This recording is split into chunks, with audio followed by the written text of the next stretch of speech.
Venimos de Charalá, de donde es mi suegro, y allá recordábamos esas palabras del tribuno del pueblo, cuando dijo ese memorable 20 de julio de 1810, si perdéis estos momentos de efervescencia y calor, si dejáis escapar esta ocasión única y feliz, antes de 12 horas seréis tratados como insurgentes. Y señalaba las cadenas, los grillos, los calabozos, donde iban a parar esos héroes si no aprovechaban la ocasión.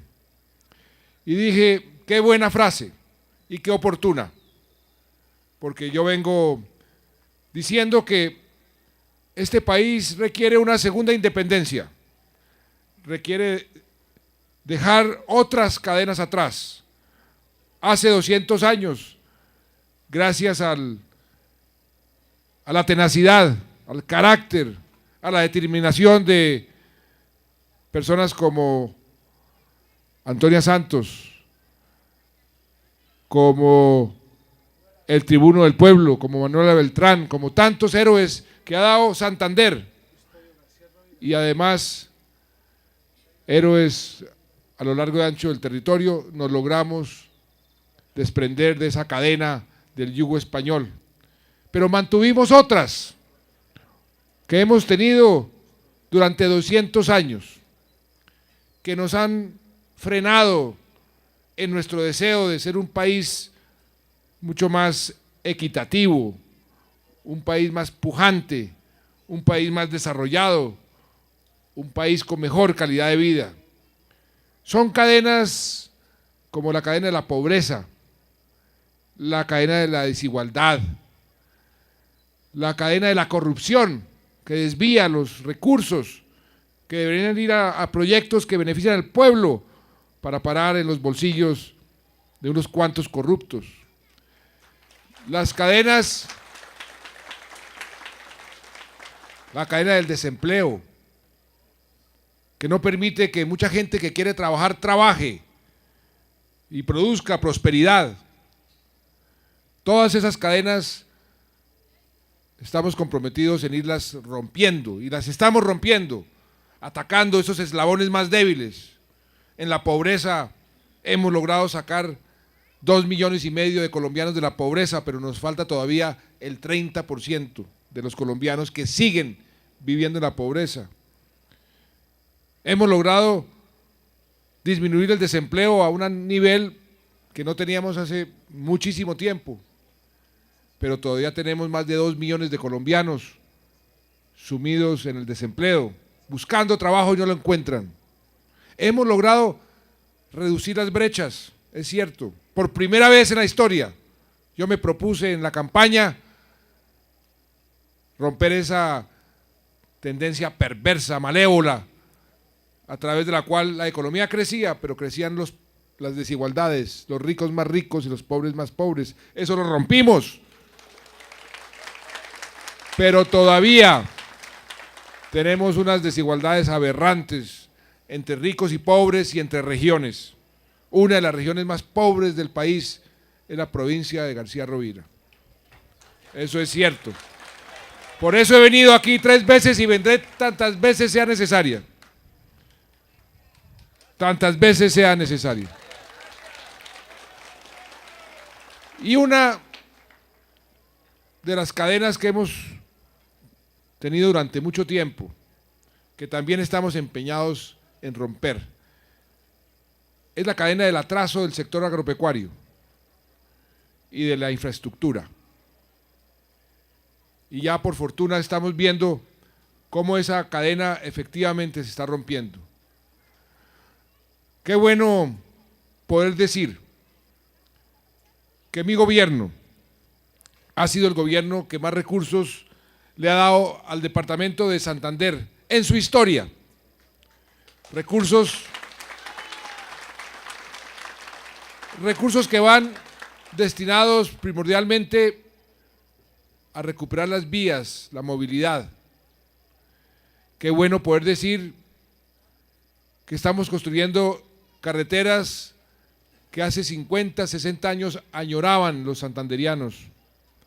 Aquí en la provincia de García Rovira, al inicio de mi gobierno me comprometí con arreglarla y pavimentar y tener una vía decente entre Curos y Málaga. ¿Y por qué? Porque era realmente inaudito que para esta gente era más fácil ir a Pamplona o vender sus productos en Bogotá que vender sus productos en Bucaramanga. Eso era absurdo y eso lo estamos arreglando. Ya ustedes vieron cómo están las obras en proceso, se abren las licitaciones, se va a construir, a mucho honor, uno de los puentes más largos, tal vez el más largo de todo el territorio nacional, 630 metros. Pues, que es a través del Fondo de Adaptación. ¿Cómo eso ya está?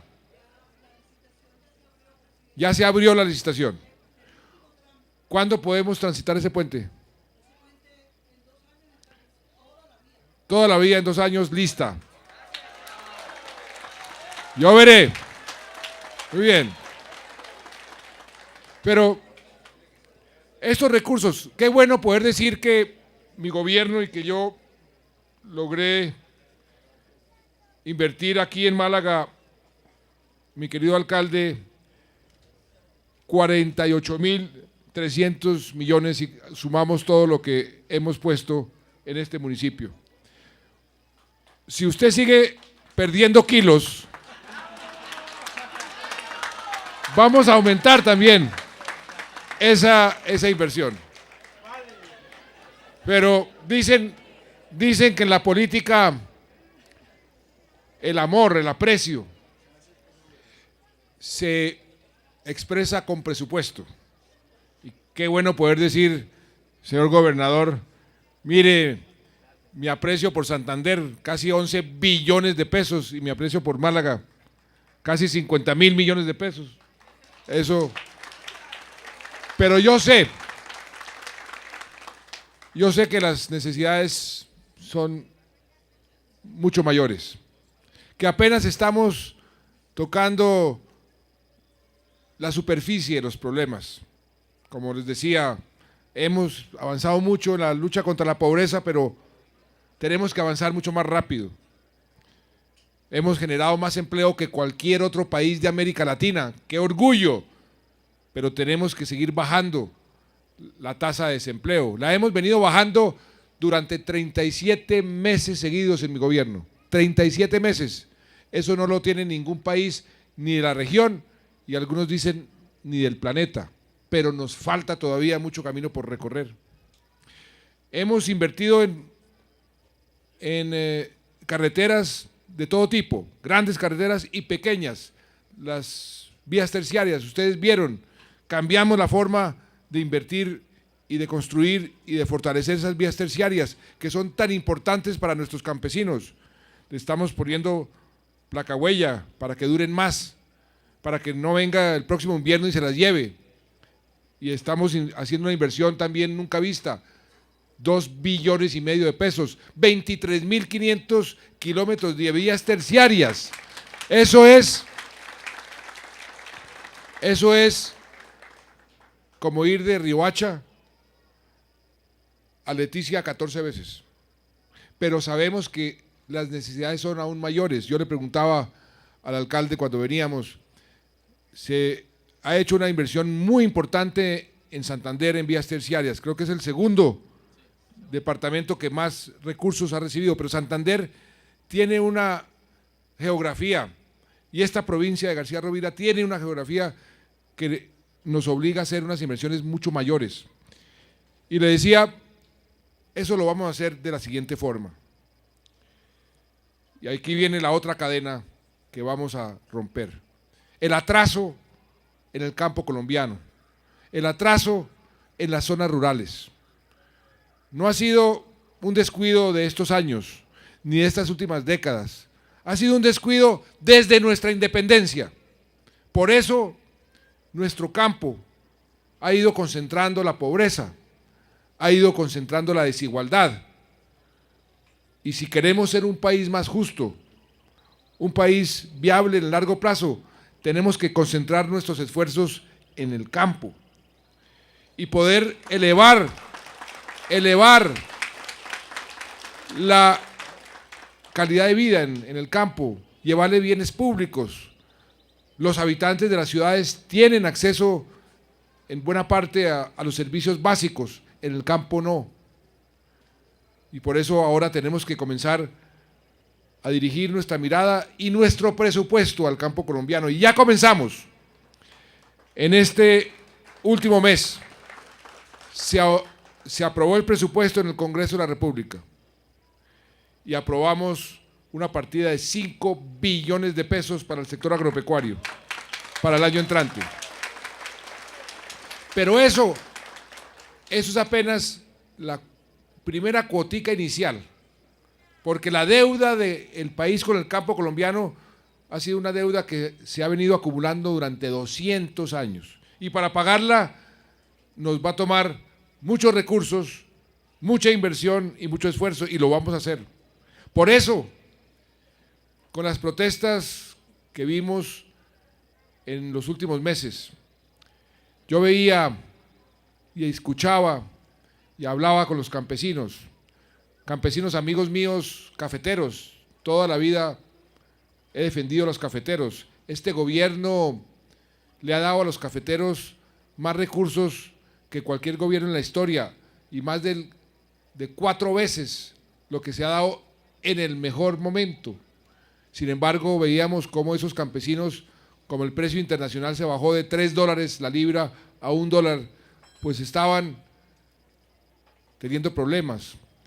Y ahí dije, tenemos que convertir este problema en una oportunidad. ¿Y por qué no hacemos algo en grande? ¿Por qué no pensamos en grande? ¿Y por qué no, por fin, establecemos una verdadera política agropecuaria que le dé al campo colombiano la oportunidad de convertirse en un polo de prosperidad, de equidad, de desarrollo, en lugar de ser una fuente de pobreza y de desigualdad? Y por eso di unos instructivos, usted lo debió recibir, señor alcalde, a todos los alcaldes, a todos los gobernadores. Comiencen un proceso de participación con los campesinos para que de abajo para arriba podamos construir una verdadera política agropecuaria. El gobierno va a dar los recursos, el país tiene que dar los recursos. Estos 5 billones no son nada frente a lo que tenemos que invertir hacia adelante en bienes, lo que llaman bienes públicos, llevarle mejores carreteras, hospitales, colegios, vivienda rural a los campesinos. Lo estamos haciendo, pero muy tímidamente. Estamos construyendo 100.000 viviendas rurales, lo mismo que las viviendas urbanas para los más pobres, pero la demanda es muy superior. Yo decía que a mí me desgarra el corazón,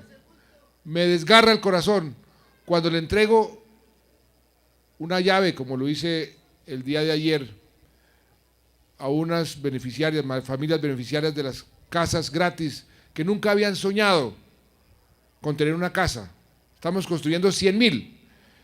La mitad del corazón llora de la felicidad para ver cómo esas familias logran por fin tener una casa, pero la otra mitad llora de tristeza al ver que de cada casa 3 o 4 familias se quedan sin su casa porque la demanda es mucho mayor. Por eso tenemos que multiplicar los esfuerzos. Y ese pacto agrario, ese gran pacto agrario que tenemos que ir construyendo entre todos, nos va a dar esa hoja de ruta en materia presupuestal y en materia de inversiones, para que, por ejemplo, lo hablaba con el alcalde ahora al venir, la próxima fase de las vías terciarias se tienen que construir con un criterio. porque él me decía, ¿por qué no la próxima vez distribuye a cada alcaldía unos pesitos? Y yo le dije, no, ¿por qué no más bien distribuimos esa plata donde realmente se necesita? Donde los campesinos necesitan más vías para sacar sus productos. Y así ir priorizando las inversiones. Así es la forma como se puede desarrollar un país. ¿Y por qué? ¿Por qué también ha sido el campo ignorado? ¿Por qué no ha habido inversión en el campo colombiano? En provincias como García Rovira, de aquí para arriba ustedes producen leche, ganado, de aquí para abajo producen todo tipo de productos. ¿Por qué? Por otra cadena que nos ha tenido frenados casi durante toda nuestra vida republicana, pero sobre todo durante los últimos 50 años. Ese sí es un verdadero grillo que tenemos todos en el pescuezo, en el cuello, y es el conflicto armado, la guerra, que entre hermanos, entre hijos de una misma nación, hemos mantenido durante 50 años. Y yo me propuse también, desde el primer día de mi gobierno, quitarnos esa cadena de encima. Porque si nos quitamos esa cadena de encima, que yo la llamo como una especie de vaca muerta, una mula muerta en la mitad del camino, que no nos deja avanzar, ese conflicto que ha afectado más que todo al campo, ahuyenta la inversión, ahuyenta a la gente y produce pobreza y desigualdad. Y por eso tomé el paso de iniciar conversaciones con el enemigo. Algunos me critican que por qué hablo con el enemigo, y yo me pregunto, si uno no habla con el enemigo para hacer la paz, entonces ¿con quién habla? ¿O es que se tiene que hablar uno con señas de humo? Tiene que sentarse a hablar como gente civilizada. Pero hay unos enemigos de la paz, unos señores de la guerra que quieren que el país siga con miedo, porque el miedo es abono para la manipulación política. Un pueblo con miedo es manipulable. Y esos políticos que quieren que siga la guerra quieren seguir manipulando al pueblo colombiano. Pero como decía Galán, Nanay, ni un paso atrás, siempre adelante, vamos por la paz de este país. Estos enemigos de la guerra, estos enemigos de la paz, los amigos de la guerra, los señores del miedo, resulta que para ellos el conflicto no existe. No existe el conflicto. Para ellos las víctimas no son víctimas. Las casi 6 millones de víctimas no existen. Y ahora que estamos avanzando en las conversaciones, no, los avances tampoco existen. Son como avestruces. Ponen la cabeza en la arena y no quieren ver la realidad. No quieren ver que estamos avanzando como nación hacia ese puerto de destino que se llama Colombia en paz. Y hacia allá vamos. Y hacia allá vamos. Pero esa es una paz que no es de Juan Manuel Santos, no es del gobierno de Juan Manuel Santos, es una paz de ustedes, con ustedes, por ustedes, para ustedes, de los colombianos. Y por eso yo necesito de su apoyo para continuar en esa búsqueda de la paz. Solo no lo podemos hacer. Juntos lo vamos a lograr.